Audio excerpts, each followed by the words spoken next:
ഇപ്പോൾ currently international matches ഒക്കെ നടന്നുകൊണ്ടിരിക്കുക.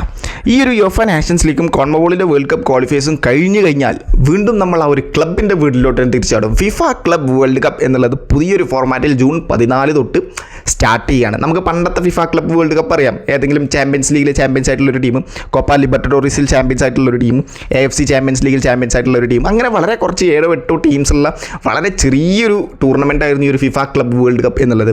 2000 ഈ ഒരു FIFA club world cup start ചെയ്തത്. അതിൻ്റെ പേര് ഫിഫ വേൾഡ് ചാമ്പ്യൻഷിപ്പ് എന്നായിരുന്നു. പിന്നെ അത് കഴിഞ്ഞ് 2005 നമുക്കറിയാം ഓൾറെഡി ഇൻ്റർകോണ്ടിനെൻ്റൽ കപ്പ് എന്ന് പറഞ്ഞിട്ടുള്ളൊരു കപ്പ് ഓൾറെഡി വേറെ നടക്കുന്നുണ്ടായിരുന്നു. ആ ഒരു ഇൻ്റർകോണ്ടിനെൻ്റൽ കപ്പും ഫിഫ വേൾഡ് ചാമ്പ്യൻഷിപ്പും മിക്സ് ചെയ്തിട്ട് പുതിയൊരു പേരിൽ ഇറക്കിയ സാധനമാണ് ഈ ഒരു ഫിഫ ക്ലബ് വേൾഡ് കപ്പ് എന്നുള്ളത്. 2005 കണ്ടിന്യൂസ് ആയിട്ട് ഇപ്പോൾ 2023 വരെ ഈ ഒരു ഫിഫ ക്ലബ് വേൾഡ് കപ്പ് അങ്ങനെ പൊയ്ക്കൊണ്ടിരിക്കുകയായിരുന്നു.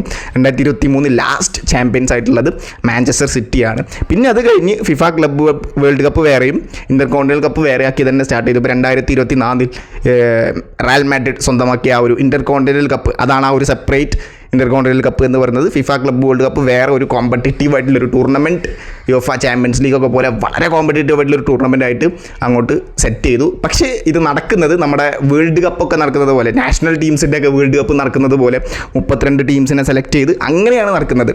ഇപ്പോൾ കറൻ്റ്ലി നാഷൻസ്, അതായത് കൺട്രികളുടെ വേൾഡ് കപ്പ് 48 ടീമുണ്ട്, എക്സ്പാൻഡ് ചെയ്തിട്ടുണ്ട്. പക്ഷേ ഫിഫ ക്ലബ് വേൾഡ് കപ്പിന് 32 ടീമേ ഉള്ളൂ. ആ ഒരു ടീംസിൻ്റെ ബാക്ക്ഗ്രൗണ്ടും കാര്യങ്ങളൊക്കെ, കഴിഞ്ഞ 3-4 വർഷത്തെ ബാക്ക്ഗ്രൗണ്ടും കാര്യങ്ങളൊക്കെ ചെക്ക് ചെയ്ത് എത്ര ട്രോഫീസ് വോൺ ചെയ്തു, എങ്ങനെയാണ് അവരുടെ ട്രോഫി ക്യാബിനറ്റ്, അതൊക്കെ നോക്കിയിട്ടാണ് അവരെ ഈ ഒരു ഫിഫ ക്ലബ് വേൾഡ് കപ്പിന് ക്വാളിഫൈ ചെയ്തിട്ടുള്ളത്.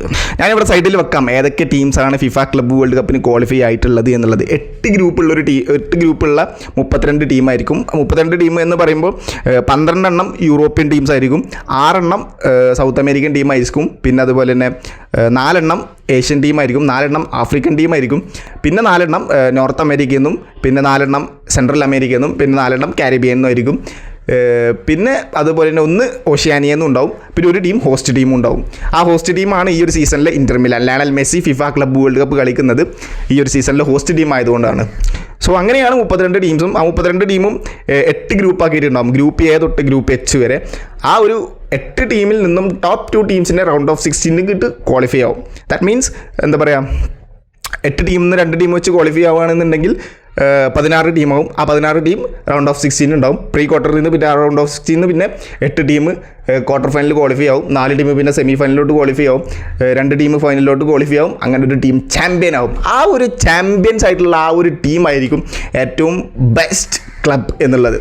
ആ ഒരു കോൺസെപ്റ്റാണ് ഫിഫ ആക്ച്വലി ഇതിൽ അഡ്മിറ്റ് ചെയ്യുന്നത്. നമുക്കറിയാം ഫിഫ ക്ലബ് വേൾഡ് കപ്പിൻ്റെ ട്രോഫി ഐഷോ സ്പീഡിൻ്റെ ലൈവിൽ ഫിഫ പ്രസിഡൻ്റ് അത് ലോഞ്ച് ചെയ്തു. അത് നമ്മളെല്ലാവരെയും കാണിച്ചു. പ്രോപ്പറായിട്ട് തന്നെ ഫിഫ ക്ലബ് വേൾഡ് കപ്പിന് അദ്ദേഹം പ്രോപ്പറായിട്ട് തന്നെ മാർക്കറ്റ് ചെയ്തിട്ടുണ്ട്. കാരണം യുഎഫ ചാമ്പ്യൻസ് ലീഗ് പോലത്തെ ഒരു കോമ്പറ്റീറ്റീവ് എന്താ പറയുക ലീഗ് വേറെ നടക്കുന്നുണ്ട് ഒരു സൈഡിൽ. അതുപോലത്തെ ഒരു ലീഗിന് വളരെ എന്താ പറയുക ഭയങ്കര മത്സരമായിരിക്കും. അതിലൊക്കെ ഭയങ്കര തിരിച്ചടിയായിരിക്കും ഈ ഒരു ഫിഫ ക്ലബ് വേൾഡ് കപ്പ്. കാരണം ആ ലൈവ് തന്നെ വേറൊരു കാര്യം ഫിഫ പ്രസിഡന്റിനോട് ഐഷോ സ്പീഡ് ചോദിക്കുന്നുണ്ടായിരുന്നു, എന്തുകൊണ്ട് ബാഴ്സലോണ ഈ ഒരു സീസണിലെ ടീമിലില്ല, ഫിഫ ക്ലബ് വേൾഡ് കപ്പിന് ബാഴ്സലോണ ഇല്ല. അപ്പോൾ ഫിഫ പ്രസിഡന്റ് പറഞ്ഞത് അവരുടെ കഴിഞ്ഞൊരു 3-4 വർഷത്തെ ബാക്ക്ഗ്രൗണ്ട് വളരെ മോശമാണ് ബാഴ്സലോണയുടെ. സോ അതുകൊണ്ടാണ് അവരെ സെലക്ട് ചെയ്യാത്തത് എന്നുള്ളത്. അങ്ങനെ ബാഴ്സലോണ ഈ ഒരു സീസണിലെ ഫിഫ ക്ലബ് വേൾഡ് കപ്പിനില്ല. പിന്നെ അതുപോലെ തന്നെ നമ്മുടെ ക്രിസ്ത്യാനോ റൊണാൾഡോയും ഈ ഒരു സീസണിലെ ഫിഫ ക്ലബ് വേൾഡ് കപ്പിന് ഇല്ല എന്നുള്ളത് അദ്ദേഹം തന്നെ ഒഫീഷ്യലായിട്ട് പറഞ്ഞിട്ടുണ്ട്. ഫിഫ ക്ലബ് വേൾഡ് കപ്പിലുള്ള പല ടീംസും അദ്ദേഹമായിട്ട് എന്താ പറയുക കോൺടാക്റ്റിലുണ്ട്. പക്ഷേ ആരുമായിട്ടും അദ്ദേഹം അഗ്രി ചെയ്തിട്ടില്ല. അപ്പോൾ ഈ ഒരു സീസണിലെ ഫിഫ ക്ലബ് വേൾഡ് കപ്പിന് ക്രിസ്ത്യാനോ റൊണാൾഡോ ഉണ്ടാവില്ല എന്നുള്ളതാണ് അദ്ദേഹം ഒഫീഷ്യലായിട്ട് പറഞ്ഞിട്ടുള്ളത്. അതും കൺഫേം ആയിട്ടുണ്ട്. പിന്നെ നെയ്മർ ഏതെങ്കിലും ഫിഫ ക്ലബ് വേൾഡ് കപ്പ് കളിക്കുന്ന ടീമിലോട്ട് ചിലപ്പോൾ സാൻഡോസിൽ അദ്ദേഹത്തിൻ്റെ ഈ ഒരു സീസണിലെ കോൺട്രാക്റ്റ് ഇപ്പോൾ തീരും. അപ്പോൾ തീർന്നു കഴിഞ്ഞാൽ ചിലപ്പോൾ മേ ബി ഏതെങ്കിലും ഒരു ടീമിലോട്ട് പോയേക്കും എന്നുള്ള വാർത്തകളും വരുന്നുണ്ട്. നമുക്കറിയില്ല എങ്ങനെയായിരിക്കും എന്നുള്ളത്. സോ അങ്ങനെയൊക്കെയാണ് ഫിഫ ക്ലബ് വേൾഡ് കപ്പിൻ്റെ കാര്യം. വളരെയധികം ഇമ്പോർട്ടൻ്റ് ആയിട്ടുള്ളൊരു ലീഗായിട്ട് മാറി. ഈ ഒരു ടൈറ്റിൽ എടുക്കുക എന്നുള്ളത്, ഇതിൽ ചാമ്പ്യൻസ് ആവുക എന്നുള്ളത് ഓരോ ക്ലബിൻ്റെയും എന്താ പറയുക മാൻഡേറ്ററി ആയിട്ടുള്ളൊരു കാര്യമായി. കാരണം അവരായിരിക്കും ബെസ്റ്റ് ടീം.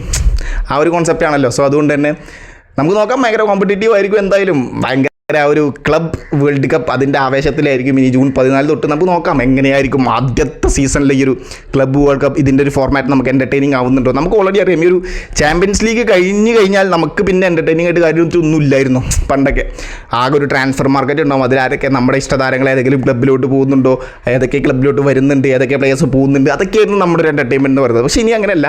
ഇനി ക്ലബ് വേൾഡ് കപ്പ് ഉണ്ട്. അത് കഴിഞ്ഞൊരു മാസം കഴിഞ്ഞ് കഴിഞ്ഞാൽ വീണ്ടും ലീഗ് സ്റ്റാർട്ട് ചെയ്യും. നമുക്കെന്തായാലും സന്തോഷമുള്ളൊരു കാര്യമാണ്. പക്ഷേ പല ടീംസിനും ഓൾറെഡി ഇപ്പം തന്നെ പറയുന്നുണ്ട്. സിറ്റിയൊക്കെ പെപ് ഗാർഡിയോള പറയുന്നുണ്ട് ടൈമില്ല, പ്ലേയേഴ്സിന് റെസ്റ്റ് ഇല്ല എന്നൊക്കെ പറഞ്ഞുകൊണ്ട്. പക്ഷേ ഇനി ക്ലബ്ബ് വേൾഡ് കപ്പും കൂടിയും വരുന്നുണ്ട്. സിറ്റിയാണ് ലാസ്റ്റ് ചാമ്പ്യൻസ് ആയിട്ടുള്ള 2023. അപ്പോൾ എങ്ങനെയായിരിക്കും നമുക്ക് നോക്കാം. So thank you so much.